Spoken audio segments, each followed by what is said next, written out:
제목을 14절에 있는 말씀을 그대로 제목을 한번 정해봤습니다. 14절. 14절에 이 시인이 드린 기도가 우리의 평생의 기도가 되어야 하기 때문에 제목으로 정해봤습니다. 우리의 일생 동안 기쁘고 즐겁게 하소서. 설교 제목을 그렇게 정해봤습니다. 자, 여러분, 요새 가을입니다. 만추인 것 같아요. 낙엽도 떨어지고 단풍은 너무 아름다웠고 가을이 왔는데 어느 순간부터 가을이 오면은 잠깐씩 쓸쓸하다 그런 생각이 듭니다. 그런 생각이 아직 안 드는 사람은 좀 젊은 사람이에요. 인생의 철이 들든 사람이에요.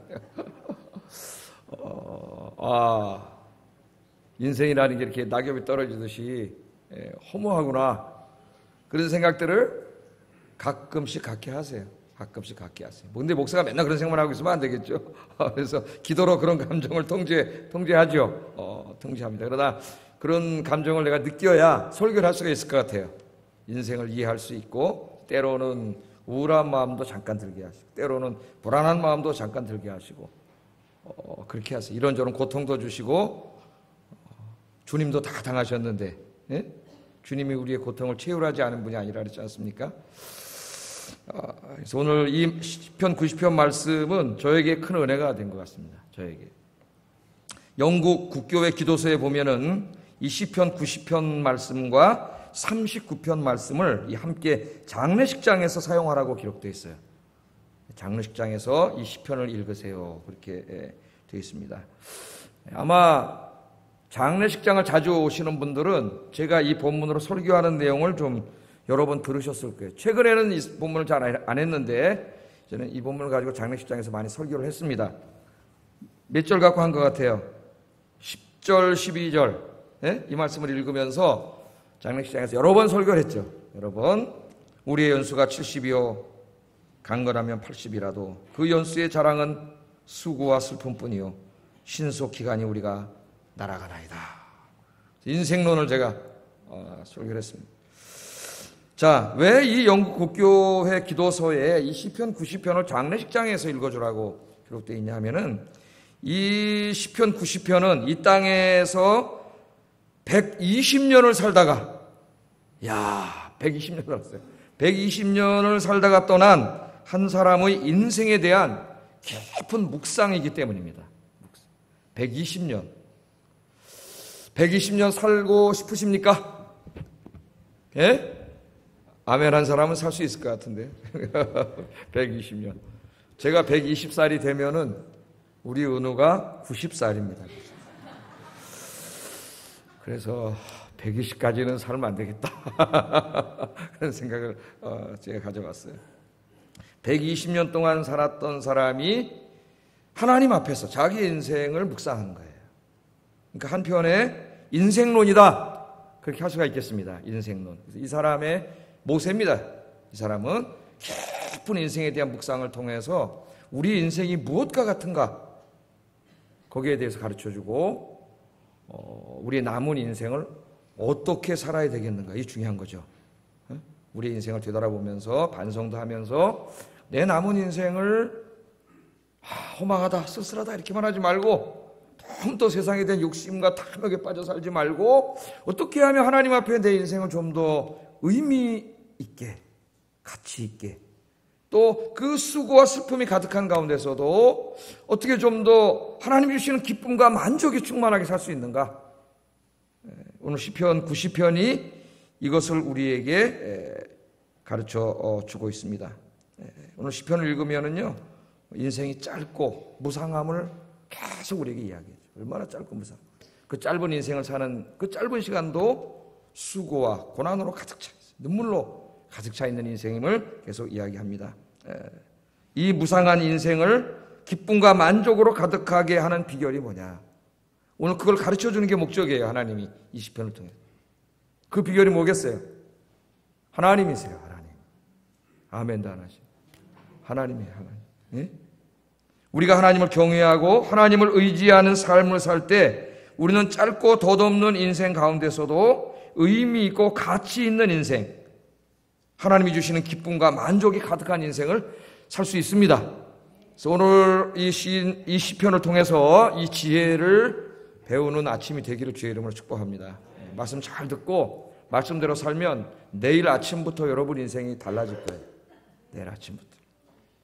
자, 오늘 시편을 한번 들어가 보겠어요. 자, 인생을 묵상하는 데 있어서, 우리의 인생을 돌아보는 데 있어서 우리의 인생은 하나님을 빼놓고는 설명할 수 없습니다.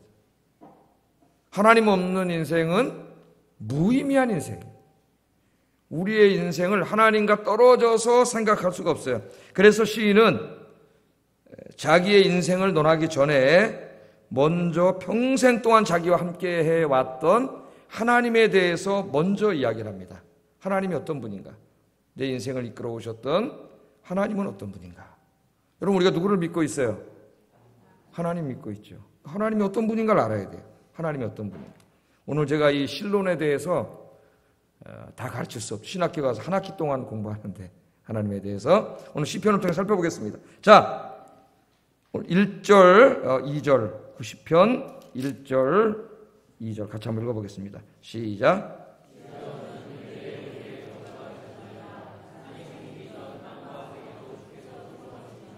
영원부터 영원까지 주는 하나님이시니이다. 아멘. 자, 하나님은 어떤 분인가? 하나님 어떤 분입니까? 산이 생기기 전, 땅과 세계도 주께서 조성하시기 전, 곧 영원부터 영원까지 주님은 하나님이십니다. 하나님이십니다. 그렇게 말해요. 그러니까 이건 뭘 말하는 거예요? 에? 하나님이 어떤 분이에요? 온 우주와 그 안에 존재하고 있는 모든 만물과 그리고 더 중요한 것은 우리의 인생을 창조하신 분이다 말이에요. 여기서 우리는 벌써 세상 사람과 확연히 다른 세계관을 갖게 됩니다. 그렇죠? 세상 사람들은 어떻게 믿고 있어요? 진화론을 믿잖아요. 진화론. 여기에서 모든 인생의 분기점이 여기서 갈라지는 거예요. 여기서. 학교에서 그렇게 가르치잖아요. 거짓말을 과학이라고 가르치고 있어요. 과학이라고. 근데 오늘 시인이 이야기합니다. 하나님은 나를 창조하신 분. 예? 우리가 보고 있는 산과 강과 바다와 저 나무와 꽃과 풀과 그리고 밤하늘에 빛나는 저 수많은 별들과 저 밝은 태양과 달과 이 광활한 우주를 말씀으로 창조하신 분이 하나님이세요. 하나님. 그 하나님 어떤 분이에요? 영원부터 영원까지 영원하신 하나님. 우리는 영혼을 잘 모릅니다. 왜? 우리는 시간 속에 살고 있어요. 하나님이 우리를 창조하실 때 시간과 공간이라고 하는 질서 속에 창조하셨어요. 그래서 우리는 태어나면서부터 시간이라고 하는 질서 속에 놓여집니다. 시간과 공간, 그렇죠? 여러분이 이 공간에 있는 한 다른 공간에 있을 수 없어요. 그렇죠? 여러분이 이 시간 안에 여기에 있는 한 다른 시간, 미래에 갑자기 지금 갈 수 없고 과거로 갈 수 없어요.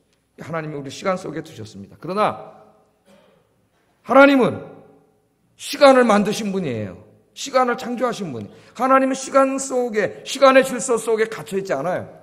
시간 안에 갇힌 모든 사람들은 어떻게 돼요? 시간의 흐름에 따라 변화되죠. 변화. 시간이라는 게 참 신비한 거죠.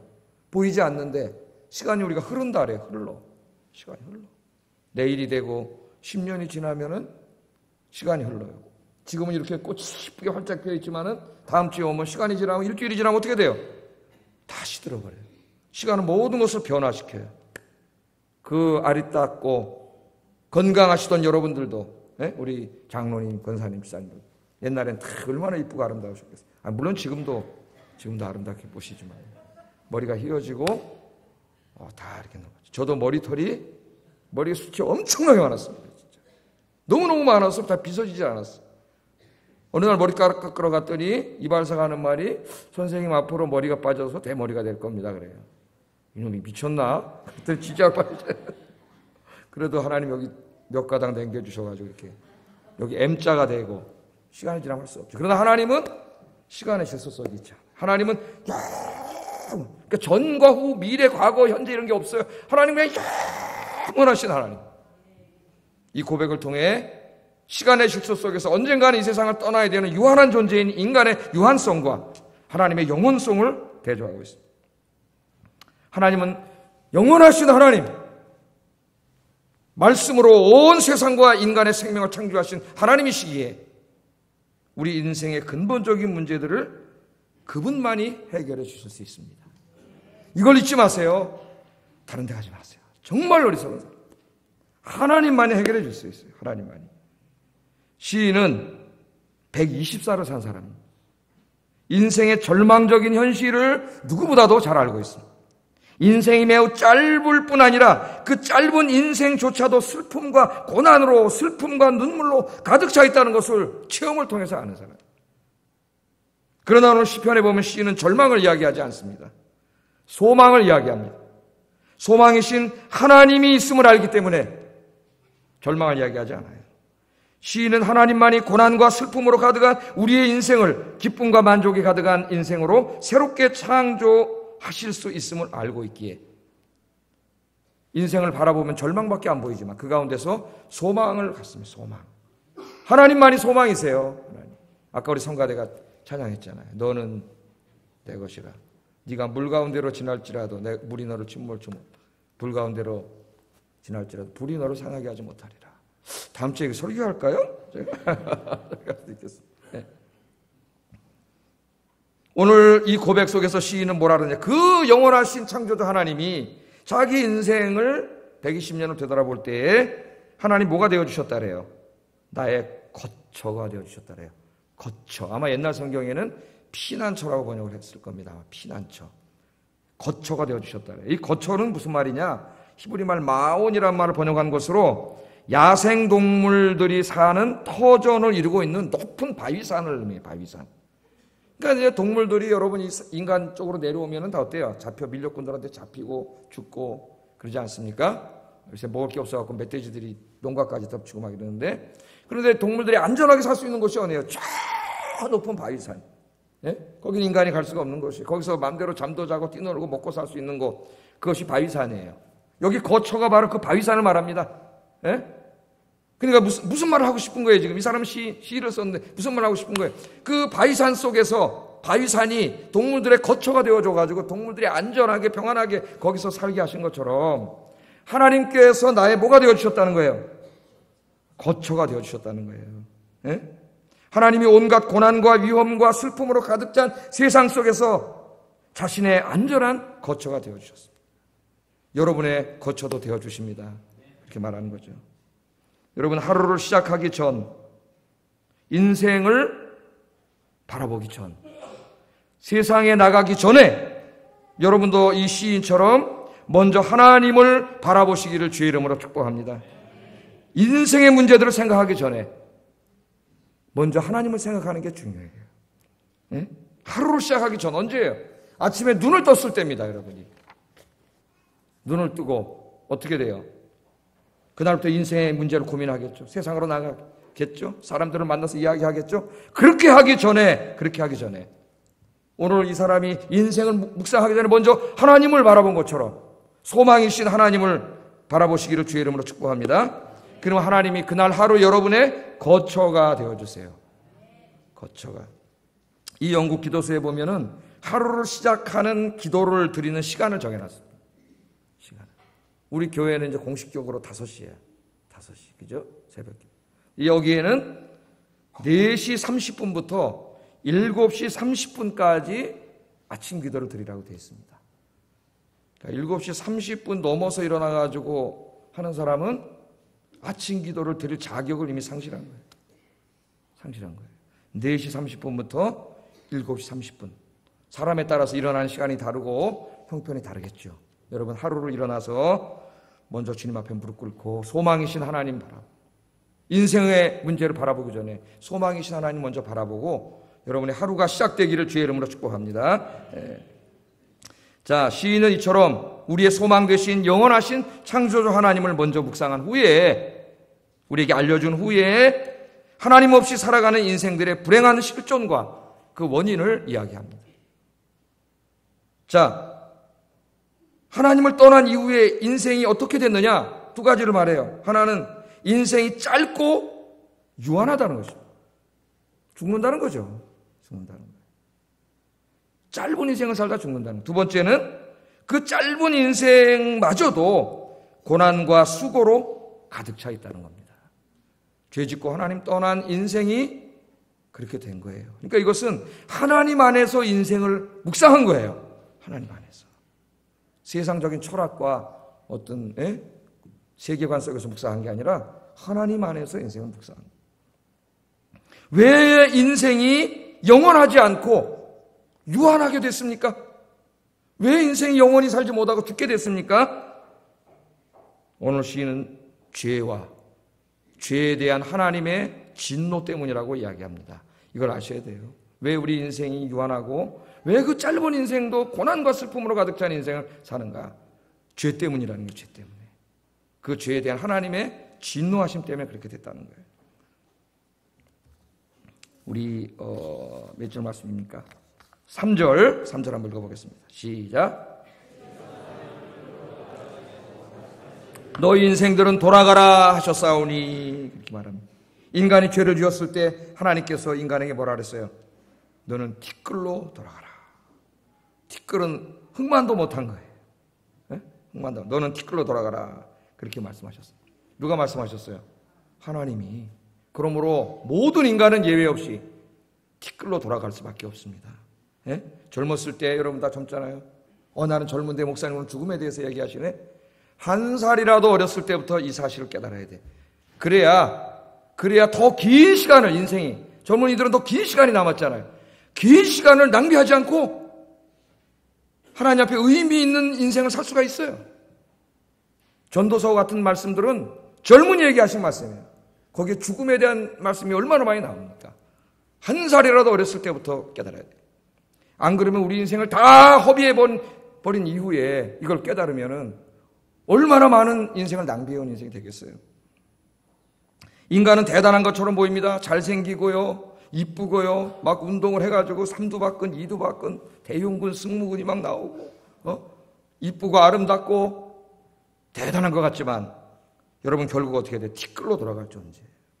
티끌로 돌아간다는 말은 산산조각 나서 분해된다는 말이에요. 네? 대단한 것 같습니까? 산산조각 나서 분해. 요새는 화장터에 하구에 들어가서 타서 한 줌의 재로 티끌로 돌아가는 게 인생이다. 하나님께서 그렇게. 왜 그랬어요? 하나님이 죄진 다음에 너는 티끌로 돌아갔지라. 그렇게 말씀하셨어요. 아무도 거부할 수 없습니다. 아무도. 이 말씀은 창세기 3장을 생각나게 합니다. 아마도 시인인 이 모세는 창세기 3장을 깊이 묵상하면서 인생에 대해서 생각한 것 같아요. 그러니까 여러분 성경을 많이 읽으셔야 돼요. 가을인데 하나님 말씀을 통해서 묵상을 할 수 있어야 돼요. 창세기 3장은 인류의 조상인 아담과 하와가 죄를 짓는 이야기. 하나님의 말씀에 불순종하여 선악과를 따먹고 죄를 지었을 때 하나님께서 아담에게 이렇게 말씀하셨습니다. 창세기 3장 19절에 너는 흙이니 흙으로 돌아갈지니라. 제가 이 설교를 제일 많이 한 것도 역시 장례식장인데 요즘은 이제 화장장을 하는데 제가 이제 교구 목사 막 할 때까지만 해도 매장장을 많이 했어요. 매장장. 그래서 제가 매장장 마지막 세대 목사로서 엄청나게 많이 해봤습니다. 매장장을, 집례를 30대 후반에 매장장 장례를 전국 지방으로 다 돌아다녔어요. 충청도, 경상도, 전라도 다 지방마다 매장 풍속도 다르고 장례식 풍속도 다른 건 제가 다 경험을 해봤어요. 어떤 지방은 탈관을 하는 지방도 있고 거기 제가 딱 씁니다. 그러면 안 믿는 사람들도 쫙 많이 있죠. 예? 어떤 시골에 가면 동네 사람들도 막. 그때 제가 항상 설교하기 전에 읽었던 말씀이에요. 너는 흙이니 흙으로 돌아갈지니라. 목소리가 또 얼마나 좋아요. 목사님. 그때는 찢어지지도 않았어요. 목이 진짜 찌렁찌렁 울렸습니다. 너는 흙이니 흙으로 돌아갈지니라. 모두가 숙여야지. 안 믿는 사람도. 전도하기 제일 좋은 데가 장례식장이에요. 사실은. 여러분 장례식장에 많이 좀 가세요. 예? 좀 많이 오세요. 나랑 친한 사람만 가지 말고 전도하러 가는 거예요. 거기 여러분이 감으로써 그 사랑을 그 사람들이 깨닫게 돼요. 예수 믿는 사람들은 이렇게 사랑하는구나. 예? 우리 어머니 교회도 잘 나는 연세 드시고 그런데 이렇게 많은 사람들이 와주는구나 느끼고 또 전도하는 거예요. 거기가 하나님이 죄진 다음에 너는 흙이니 흙으로 돌아갈지니라. 하나님의 형상으로 지음받아 하나님처럼 영원히 살아야 할 인간이 죽어서 흙으로 돌아가야 하는 비참한 존재가 되었습니다. 왜 그렇게 되었습니까? 죄 때문에 그렇게 됐어요. 죄는 그만큼 무서운 거예요. 죽음은 죄 때문에 시작되었다고 성경은 이야기합니다. 죄가 없었다면 하나님의 형상으로 지음받은 인간은 죽지 않고 영원히 살았을 텐데 죄 때문에 죽음이 찾아왔어요. 그래서 사도 바울도 창세기 말씀을 깊이 묵상하다가 로마서 5장 12절에 이렇게 복음을 선포했습니다. 선포할 때 이렇게 인생을 이야기했어요. 읽어보겠습니다. 시작.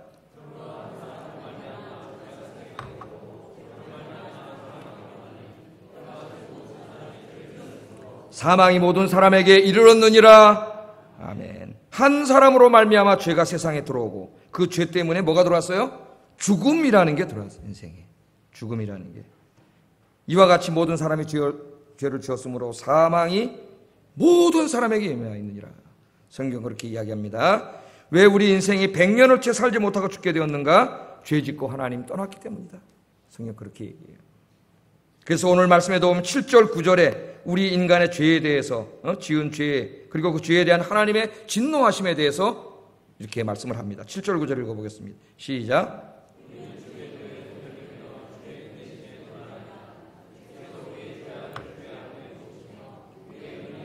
주의 얼굴빛 가운데 두셨사오니 우리의 모든 날이 주의 분노 중에 지나가며 우리의 평생이 순식간에 다하였나이다. 아멘. 우리는 주의 노에 소멸되며 주님의 죄에 대한 진노 때문에 우리가 죽어서 소멸된다는 거예요. 주의 분내심에 우리는 놀랍니다. 아, 죄가 이렇게 무서운 거구나. 놀란다는 거예요. 주께서 우리의 죄악을 주의 앞에 놓으시고, 여러분 죄 짓지 마세요. 죄의 두려움을 가르쳐주고 있어요. 이 말씀. 주님이 우리의 죄를 어디다 놓으신다고요? 주님의 앞에 놓으시고 우리의 은밀한 죄를 주의 얼굴빛 가운데 두셨사오니. 우리는 은밀하게 죄를 짓는다. 아무도 못 봤다고 생각합니다. 그러나 우리가 은밀하게 지은 죄가 어디 드러나요? 하나님의 얼굴의 그 영광의 광채하에 다 드러난다는 거예요. 숨길 수 없습니다. 우리의 모든 날이 주의 분노 중에 지나가며 우리의 평생이 순식간에 다했습니다. 여러분, 하나님의 영광의 빛 속에 들어가면 그 어두움의 권세가 그 죄악들이 다 드러나겠죠. 어두운 곳에서 보이지 않던 그 죄가 하나님의 영광의 빛이 비치면 거기에 다 드러나요. 이 어두운 조명 속에서 보이지 않던 먼지와 때가 이 창문이 열리고 밝은 태양만 비춰도 다 드러납니다. 하나님은 죄를 드러나게 하세요. 그 악이 드러나게 하시고 그 악을 심판하십니다. 하나님께서 죄가 우리를 불행하게 만들었어요. 죄 때문에 우리는 기도해도 하나님의 응답을 받지 못하고 하나님과 관계가 멀어진다고 이사야는 안타까워하고 있습니다. 이사야 59장에 내가 귀가 어두워서 듣지 못함도 아니고 손이 짧아서 구원하지 못함이 아니라 오직 너희의 죄악이 너와 나 사이를 멀어지게 했다. 죄 지면 하나님과 멀어져요. 죄 짓고 회개하지 않은 자가 아무리 기도해봐야 하나님 듣지 않았습니다. 여러분, 죄를 멀리하는, 죄는 그 모양이라도 멀리하는 오늘 하루가 되기를 주의 이름으로 축복합니다. 그 죄를 용서해 주시기 위해서 하나님께서 외아들을 보내셔서 그 성자이신 하나님 예수님이 십자가에 못 박혀 죽으셔야만 했어요. 여러분, 그 은혜로 구원받고 여러분은 죽어야 될 인생이 영생을 받게 됐잖아요. 부활해서 영생을 얻게 됐잖아요. 죄를 멀리 하시기를 주의 이름으로 축복합니다. 예. 시인은 계속 묵상합니다. 이처럼 죄에 지은 인간, 하나님 떠난 인간은 그 평생이 하나님의 진노하에 있는 인생이다. 그렇게 말 놀랍죠? 하나님 떠난 인생. 평생이 하나님의 진노하에 있다. 진노하에 있다. 그것을 가장 우리에게 보여주는 증거가 무덤이에요. 무덤. 인생이. 예? 짧게 살다 죽잖아요. 예? 무덤이 진리예요. 여러분. 진리. 5절 6절 읽어보겠습니다. 시작. 잠깐 자는 것 같으며 아침에 돋는 풀 같으니이다. 푸른 아침에 꽃이 피어 자라다가 저녁에는 시들어 마릅니다. 아멘. 그래서 그 하나님 떠난 인생이 얼마나 짧고 무상한가. 세 가지 이 메타포로 우리에게 이야기해요. 비유적으로 얘기하는 거죠. 하나님께 죄 지은 인간, 인생이 어떻게 되느냐. 하나님이 홍수처럼 쓸어간다. 홍수처럼. 홍수가 얼마나 무서워요, 여러분. 홍수에 의해 한번 쓸려 내려갔다가 살아난 사람이 얘기하는 걸 들었어요. 제가 어렸을 때 한남동, 한남동 있죠? 단국대학교 좀 올라오다 남산 밑에 그 인도네시아 대사관 있고 한남동. 거기 제가 어렸을 때는, 지금은 우리나라 제일 부자들이 살지만은 제가 어렸을 때는 판자촌이었습니다. 거기가 이렇게 내려가서. 근데 그게 어느 날 비가 와서 싹 습겨 내려갔어요. 거기서 살아난 사람이 하는 말이에요. 딱 보니까 쫙 돼서 무슨 산더미 같은 물이 팍 보였는데 순식간에 샥 쓸어 내려간다. 불은 타면은 재라도 남죠. 물은 쓸어내면 아무것도 없습니다. 싹 쓸어내요. 순식간에 죄 지은 인간의 인생을 하나님이 홍수처럼 순식간에 쓸어간다. 인생이 얼마나 짧은가를 우리에게 가르쳐주는 말씀이죠. 그 다음에 또 뭐라 그랬어요? 잠깐 자는 것 같습니다. 우리 인생이 120년을 산 사람이 하는 말이에요. 잠깐 자는 것 같아요. 낮잠을 말하는 게 낮잠. 낮잠 잠깐 자고 깨잖아요. 그렇게 인생이 금방 지나간다는 겁니다. 또 뭐라 그러냐면은 아침에 돋는 풀과 같다 그래요. 이 풀을 우리 문화 속에, 기후 속에서 생각하면 안 됩니다. 이 사막 기후 속에서 아침에 이슬이 내리면 풀이 자라요. 여기는 자랐다가 낮에 해가 뜨면 금방 시들어버려요. 저녁엔 죽어버립니다. 그러니까 아침에 돋는 풀 같은 건 뭐예요? 아침에 잠깐 돋았다가 햇빛 나면 말라 죽어버리는 그런 잠깐 있다 없어지는 풀이 바로 우리 인생이다. 시인은 홍수와 잠깐 자는 낮잠과 아침에 피었다 저녁에 지는 들의 풀 이미지를 통하여 우리 인생의 무상함을 슬퍼하고 있습니다. 인생이 너무 짧다. 그렇게 슬퍼하고 있어요. 시인은 10절에서 그렇게 순간적으로 지나가는 인생이 구체적으로 몇 년이나 되는가를 이야기합니다. 한번 10절 읽어보겠습니다. 시작.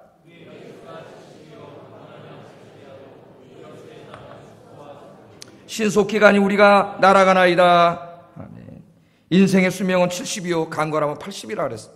요새는 90까지 그 이상도 사십니다.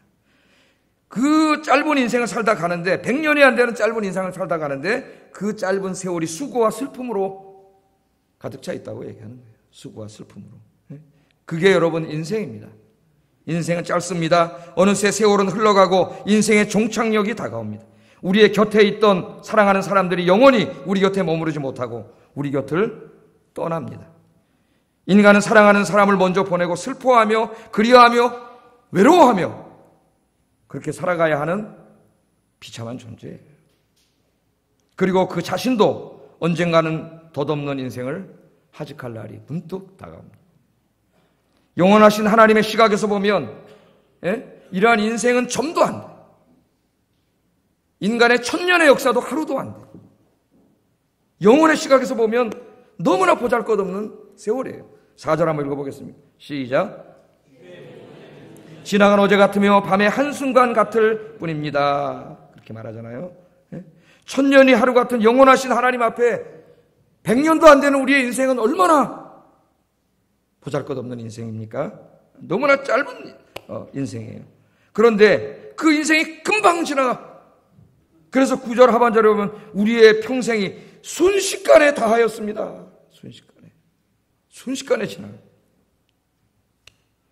제가 장례식장에 갔다가 하나님 앞에 가신 권사님 따님이 큰 딸을 데리고 와서 저한테 인사를 시키면서 딸이 우리 교회 나왔었다래. 맨 처음에 내가 왔을 때 얘가 목사님 오셔서 유아세례 주례입니다. 그래. 전 잊어먹고 있는데 유아세례. 애가 벌써 다 커서 처녀가 다 갈라 그러는데 고3인가 뭐 고2인가. 그런데 야 세월이 눈 깜짝했어요. 지나가. 저같이 50대는 50km로 간다 그러고 60대가 되면 60은 아직 안 돼봐서 모르겠습니다만 60km로 달려. 70대 되시면 70km로, 80km 되시면 너무 빨리 80km로, 90km 달려. 시간이 금방 막 다 지나가서 어느 날 우리의 일생이 순식간에 다하는 날이 온다는. 순식간에 인생이 쫙 지나가. 하나님 앞에 가야 되잖아요. 내가 어떻게 살아왔지? 이미 늦었어요. 때가 늦었어요. 그 많은 시간을 다 허송세월하고 살아왔다면 이 부끄러운 모습을 어떻게 하나님 보겠습니까? 순식간에 다 지나가는데. 어리석은 사람은 이처럼 짧고 유한한 인생을 사는 인간이 마치 영원히 살 것 같이 생각을 합니다. 땅의 것들에만 집착합니다.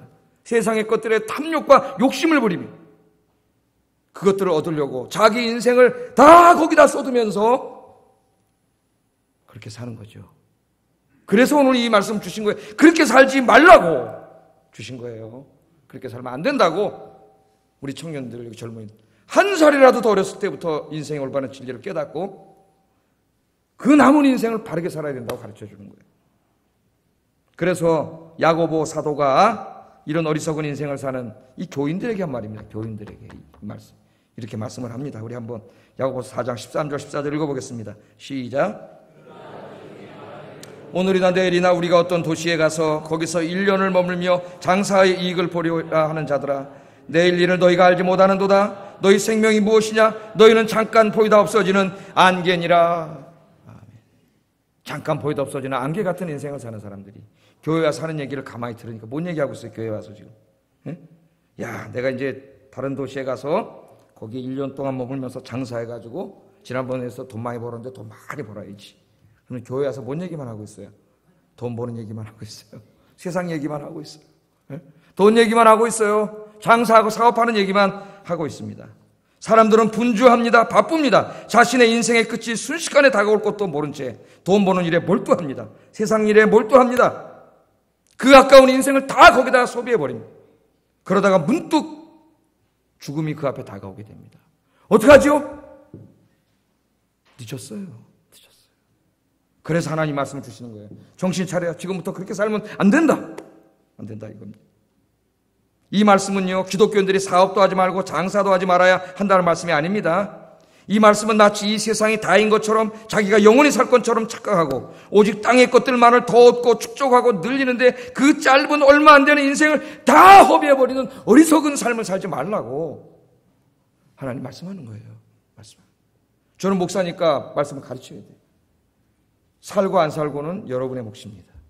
저는 여러분이 그렇게 살도록 설교 끝나고 기도합니다. 그러나 살고 안 살고 여러분 책임이에요. 하나님 앞에 서면은 한평생에 대해서 재판을 받아야 돼요. 하나님 앞에. 어떻게 살아왔는지. 저는 안타까운 마음으로 제 양들이 말씀대로 순종하기를 기도합니다. 그렇게 되기를 주의 이름으로 축복합니다. 그래서 우리는 우리의 힘과 지혜로만은 그 길을 모르기 때문에 이렇게 기도해야 돼요. 12절 읽어보겠습니다. 시작. 지혜로운 마음을 얻게 하소서. 아멘. 우리에게는 그런 지혜가 없어요. 그래서 하나님 앞에 기도해야 됩니다. 하나님, 우리의 날 계수함을 가르치세요. 여러분, 오늘부터 여러분의 남은 날을 계수해 보세요. 언제 떠날지는 정확하게 모르겠지만 그렇게 많은 날이 남지 않았구나. 우리 인생이 그렇게 길지 않구나. 이걸 계수해서 지혜로운 마음을 달라. 지혜를 달라 그러지 않고 솔로몬은 지혜를 달라고 기도했는데 모세는 지혜로운 마음을 달라고 했어요. 지혜로운 마음.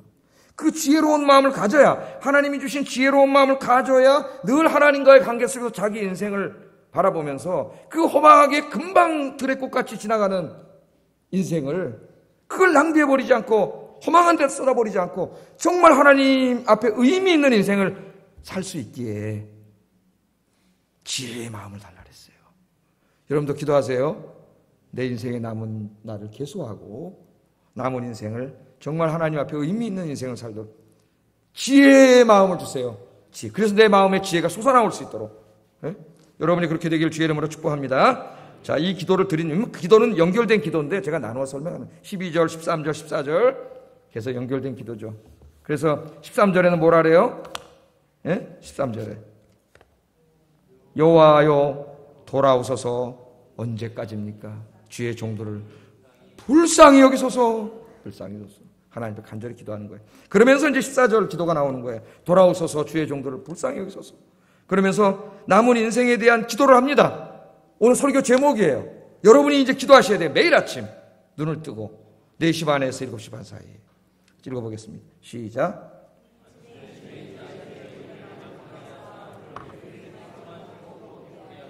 아멘. 아침에, 그러니까 이 기도가 언제 드리는 기도예요? 아침 기도예요. 아침 기도. 새벽 기도입니다. 여러분이 눈을 뜨고 첫 대화를 하나님과 하는 기도예요. 하나님과 하는 기도. 이 인생은 복된 인생입니다. 복된 인생. 모세가 뭐라 그래요? 아침에 주의 인자하심이 우리를 만족하게 하소서. 아침에. 또 어떤 사람은 그렇게 기도했죠. 주의 은혜가 아침마다 새롭습니다. 이 아침에 이런 기도를 드리는 사람은 주의 은혜가 아침마다 새로워요. 아침마다 받아요. 아침마다. 매일 아침마다. 5년 전에 받고 까먹은 게 아니고 매일매일. 제가 얘기하죠. 신앙이 역사가 되지 않게 하라고.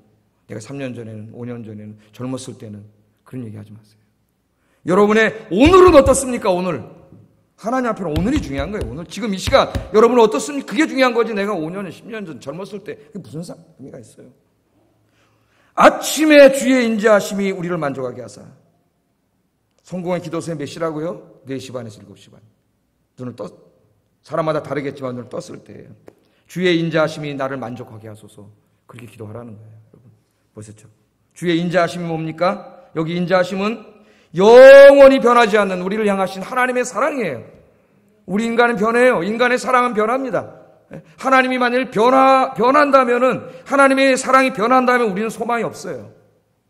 그러나 하나님은 영원하시기 때문에 하나님 변하지 않으십니다. 우리를 향한 하나님의 사랑은 변하지 않는 영원한 사랑이에요. 영원한 사랑. 그 사랑만이 우리에게 참 만족을 줄 수 있습니다. 아침에 여러분 눈을 뜨고 그렇게 기도할 때 여러분이 그렇게 원하시는 참 기쁨과 즐거움과 만족은 하나님이 주세요. 돈 많이 벌어서 생기는 게 아니에요. 오늘 돈 많이 벌어가지고 세계에서 제일 잘 사는 노르웨이, 스웨덴, 핀란드에 있는 사람들이 여러분 자살률이 세계에서 제일 높습니다.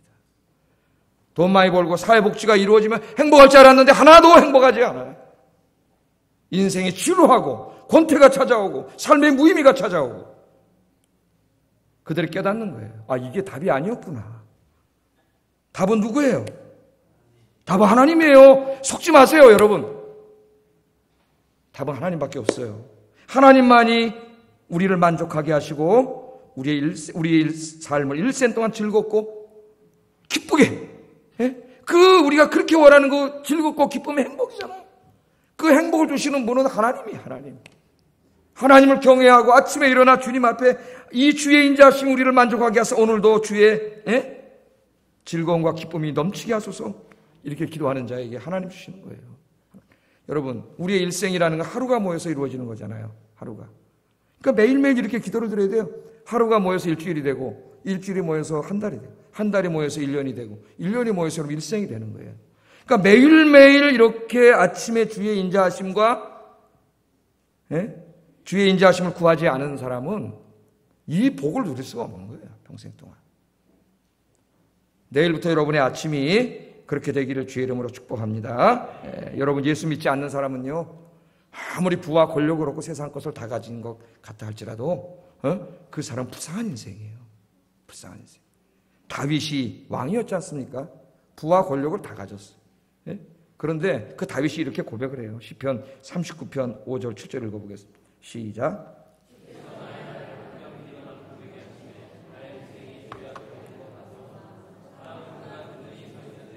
진실로 모두가 허사뿐이니이다. 진실로 각 사람은 그림자같이 다니고 헛된 일로 소란하며 재물을 쌓으나 누가 거둘는지 알지 못하나이다. 주여 이제 내가 무엇을 바라리요? 나의 소망은 주께 있습니다. 권력과 부를 다 가졌어요. 자기 말 한마디면 다 세상이 움직이는 그 자리에 가봤는데 그게 인생의 문제를 해결하지 못해. 인생의 유한성의 문제를 해결하지 못해요. 자기에게 참된 만족과 기쁨과 즐거움 주지 못해. 그래서 왕이 된 다음에 다윗이 죄를 지잖아요. 남의 아내를 탐하고 바세바를 범하고 간음죄를 지고, 인간의 욕망은 끝이 없어요. 끝이 없어요. 그래서 그걸 다 겪고 내 다윗이 깨달은 게 뭐예요? 주여 이제 내가 무엇을 바라리요? 그런 거 바라지 않는다는 거예요. 나의 소망은 어디 있어요? 나의 소망은 주님께 있습니다. 잊지 마세요. 우리의 소망은 주님께 있습니다. 우리의 소망은 하나님이세요.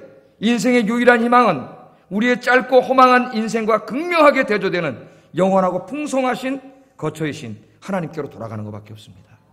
하나님께로 돌아오시기 바랍니다. 예배의 자리로, 기도의 자리로, 말씀의 자리로 돌아오세요. 돌아오시면 이 기쁨을 우리가 누릴 수 있습니다. 우리가 하나님께로 돌아갈 때 우리의 짧고 허망한 인생은 참된 만족과 기쁨으로 가득 차게 됩니다.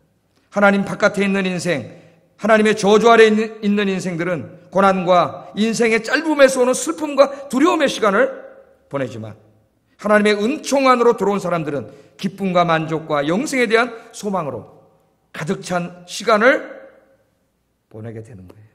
시간의 질이 바뀌는 거예요. 질이. 그래서 여러분 이제 내일부터 14절 다시 한번 읽어보고 이 기도를 아침에 눈 뜨고 외우세요. 외워서 드리시기 바랍니다. 그렇게 길지도 않아요. 같이 읽어보겠습니다. 시작.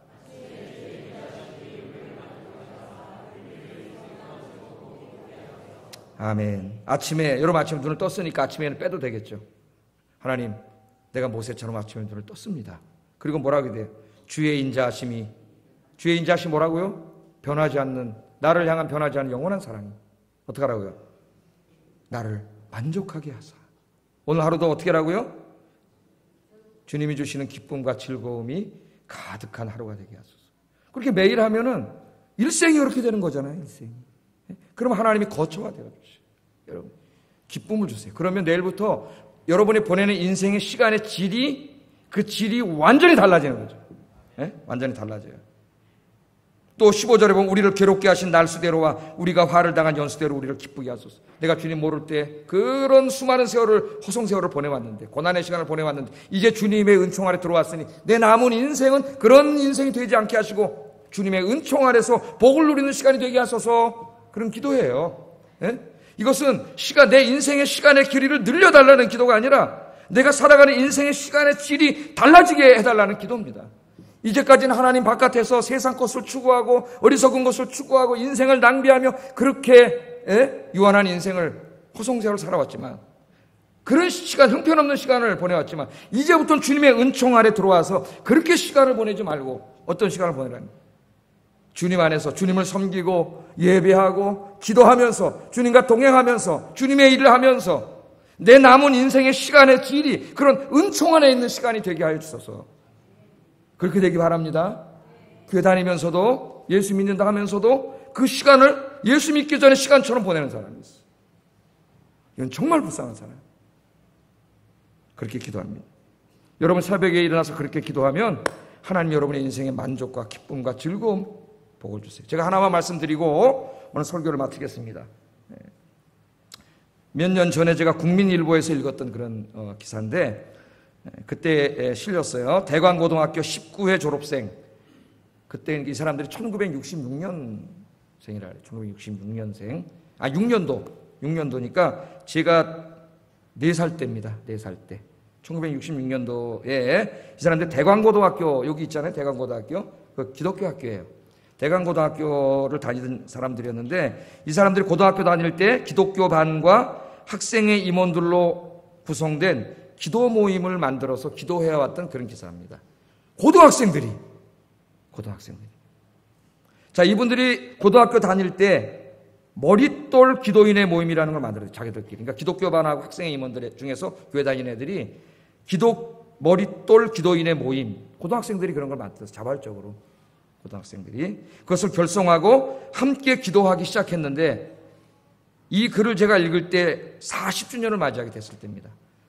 지금이 40주년이라는 게 아니고 제가 읽었을 때 40주년 기념으로 이제 그 국민일보에서 인터뷰를 한 거예요. 40년 전에 이 모임을 결성할 때 주축 역할을 했던 연세대학교 의과대학의 김한중 교수, 지금 연세대학교 의과대학 교수가 되어 있는데, 이 김한중 교수는 당시 기도 모임을 만들 때 그 모임 취지문을, 자기들이 만들었던 모임 취지문을 40년 만에 다시 읽었어요. 40년 만에. 고등학생들이 만든 거예요. 우리가 왜 이렇게 기도 모임을 만들었는가? 한번 들어보세요. 고등학생들이 기도한 내용. 내 조국, 이 사회의 현실을 바라보십시오. 시기와 질투, 불신과 불안, 모순과 불합리, 부정을 제외하고는 아무것도 찾기 힘든 무질서한 땅이 되어버렸습니다. 존 웨슬리의 옥스퍼드 그룹 같은 기도의 모임을 일으키지 않겠습니까? 여러분, 존 웨슬리의 옥스퍼드 모임이 뭡니까? 옥스퍼드 대학에 다니던 감리교를 창시한 요한 웨슬레이와 그 몇몇 친구들이 옥스퍼드 대학 기숙사에 모여서 우리 영국이 하나님을 믿는 나라인데 온 세상에 죄악으로 물들어가고 썩어가고 있다. 그래서 그 가운데 그 대학생 몇 명이 앉아서 함께 모여서 소그룹으로 기도하고 말씀 묵상하던 바로 그 운동이에요. 홀리클럽이라는 걸 만들었어요. 거룩한 모임을 만들었어요. 나중에 이분들의 이 옥스퍼드 운동이 영국 사회를 변화시키는 그런 역사를 일으킵니다. 이 고등학생들이 이 책을 읽다가 여기 비전을 받은 거예요. 꿈을 받은 거예요. 고등학생들이. 얼마나 훌륭합니까? 요즘 우리 아이들이 다 비전을 잃었어요. 비전. 경제는 풍요한데 비전을 잃었어요. 그래서 어디 찾아다닙니까? 자기들이 충성을 바칠 대상을 찾아요. 인간은 그렇게 돼 있어요. 하나님이 아니면 다른 것에 충성을 하게 돼 있습니다. 인간은. 걔네들에게 그게 뭐예요? 연예인이에요. 연예인. 연예인이고 운동선수들이에요. 그래서 아이들이 열광을 합니다. 축구장에 가면 여학생들이 더 많아요. 축구를 좋아하는 걸까? 물론 좋아할 수도 있겠죠. 걔들이 찾아가. 그래서 기사를 보고 몇만 원짜리, 어떤 10만 원도 넘는 선물을 갖다가 받죠. 인기 있는 사람은 수백 개를 받는다. 마음이 아팠습니다. 아, 제 애들이 미쳤구나. 제대로 된 꿈과 비전을 심어주지 못했기 때문에 애들이 저러는 게 아닌가. 제가 오래전에 중등부 아이들을 30대 후반에 가르칠 때, 우리 부장하시던 집사님이 지금 장로님 되셨는데, 그때 저에게 찾아오셔서 저희 말씀, 목사님, 부장이 이제 헌금을 관리하고 그러니까, 목사님, 애들이 헌금을 내는데 500원, 300원 이렇게 냅니다. 좀 설교를 헌금에 대해 설교를 해주세요. 그래요. 그 제가 가르쳐야 되잖아요. 그래서 아이들 제가 물어봤죠. 그 당시에 H.O.T라는 가수들이 인기가 하늘을 찌를 때, H.O.T 아냐? 졸든 놈이 다 깨가지고, 네! 설교할 때 H.O.T 아냐? H.O.T CD를 갖고 있는 사람 손 들어봐라. 다 손 들어. 거의 다. 그 당시에 그게 3만 원인가 그랬어. 그래서 이제 거기서부터 제가 설교를 하기 시작했죠. 야, 너희를 위해 십자가에서 죽으신 예수님을 위해 1,000원이 갖고 와서 헌금을 안 하는 너희들이, H.O.T가 뭔데 그 가수들을 위해서 너희가 3만 원짜리 CD를 살 수가 있느냐. 그래서 제가 설교를 했어요. 그때 아이들이 은혜를 받았습니다. 그 다음 주에 집사님이 오셔서 하신 목사님, 헌금이 바뀌었습니다. 동전이 없어지고 애들이, 중학생 애들이. 가르쳐야 돼요. 여러분의 자녀들에게 가르치세요. 가르치세요. 지금 이 신앙교육이 가정에서부터 무너지고 있어요. 여러분, 부모들이 별로 중요하게 생각하지 않습니다. 너무나 안타까운 일이에요. 너무나 안타까운 일. 마지막 시대에 큰 배교가 일어난다 그랬는데 그 배교가 우리 가정에서 일어나고 있다는 걸 여러분 아셔야 돼요. 네? 우리가 안타깝게 기도해야 됩니다. 하나님 앞에. 이 고등학생들이 내 조국 이 사회 현실을 바라보십시오. 시기와 질투, 불신과 불안, 모순과 불합리, 부정을 제어하거나 아무것도 찾기 힘든 무질서한 땅이 되었습니다. 존 웨슬리 옥스퍼드 그룹 같은 기도의 몸을 일으키지 않겠습니까? 이런 취지문을 가지고 시작을 해요. 당시 고등학생이었던 이분들은 조국의 암담한 현실을 바라보며 기도 외에는 희망이 없다고 생각하고 조국과 민족을 위하여 하나님께 기도하기 시작합니다. 고등학생들이 부끄럽죠. 우리는 어른인데. 그 후에도 이분들은 졸업한 후에도 40년 동안 기도 모임을 계속한 거예요. 모여서 지속시켜왔습니다. 40주년 기념식이 됐습니다. 예배 시간에 모인 사람들을 보니까 모두가 하나님의 복을 받았다고 이야기해요. 어떤 사람은 사업가가 되어 있었습니다. 어떤 분은 은행가가 되어 있었습니다. 어떤 분은 대학 교수가 되어 있었습니다. 어떤 분은 의사가 되어 있었습니다. 어떤 분은 목회자가 되어 있었습니다. 그날 그 모임 가운데 있었던 학생 중에 한 사람이 목회자가 된 사람, 유희정 목사님, 광성교회. 이 목사님이 친구들을 위하여 예배를 인도하면서 이렇게 말합니다. 이제 우리의 남은 인생, 이제 우리의 남은 생애 동안 우리가 받은 은혜를 이 땅과 하나님의 교회를 위해 나누는 자가 됩시다. 40년이 지난 그 고등학교 때부터 품었던 그 꿈, 이제 우리의 남은 생애 동안 우리가 받은 은혜를 이 땅과 하나님의 교회를 위해 나누는 자가 됩시다. 그리고 40년 전에 그 고등학생들이 창립할 때 불렀던 찬송을 불렀다 그래요. 그 무슨 찬송을 불렀나 봤더니 이 찬송을 불렀어요. 선한 목자 되신 우리 주여 항상 인도하시고 방초 동산 좋은 곳에서 우리 먹여 줍소서. 선한 목자 우리 주여 항상 인도하소서. 선한 목자 우리 주여 항상 인도하소서. 그런 찬송을 불렀어요. 예배를 마친 후에 이분들은 40년의 세월을 돌아보며 이렇게 고백했습니다.